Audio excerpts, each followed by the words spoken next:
So guys, ang bilis ng part 2 kasi subukan ko nag-ida yung upload. Ang bango niya. Let's go.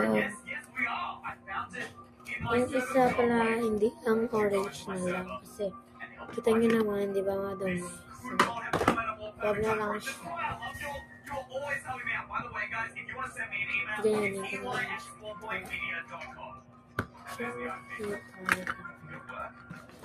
wait lang. Wait.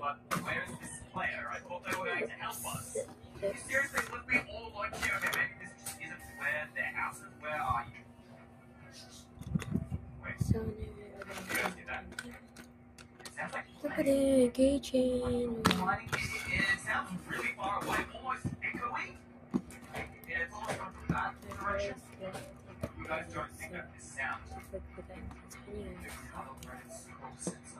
So guys, ang pagkikita ko lang pa sa inyo. Ipapakita ko lang guys. Ayan. Si yung crush, guys. So, yan lang siya.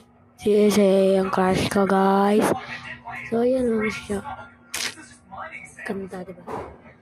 So, kasa kanya, and Why am I scared of a house trip? This is probably just my fan base. That's gotta be it, okay right? lang. I'm sure the player's just in there, and then he can explain what is going on. What was that sound?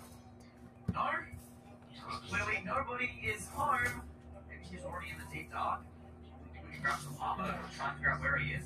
Okay, guys, kalunan ko na lang. Para Play it a bit more to find out, set everything up. Shut up. Well, I set Shut everything up. What do you mean set everything up? I emailed Eli so we can be on Zoom. Excited to see him here. Found a few locations. Deep dark. So I assume this is where he is. 160. Kala niyo mababasa siya, ito hindi. Ayun. Dito lang mababasa. Ito, hindi. Talaga. I don't exactly want to die the minute I enter the deep dark. Ang kunan ko lang Pretty din certain siya. that this is the exact coordinate in the book. What is that?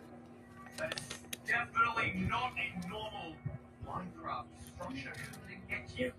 This must have been built by the player. It's a water elevator. Rescue takes us to the deep dark. So ito na lang pala kasi wala siya pa. Pero, Okay, so this is legit. bilisan natin. Baka makakamit na kayo ng part 3. So wala naman kayo, di ba? Makakamit ng part 3.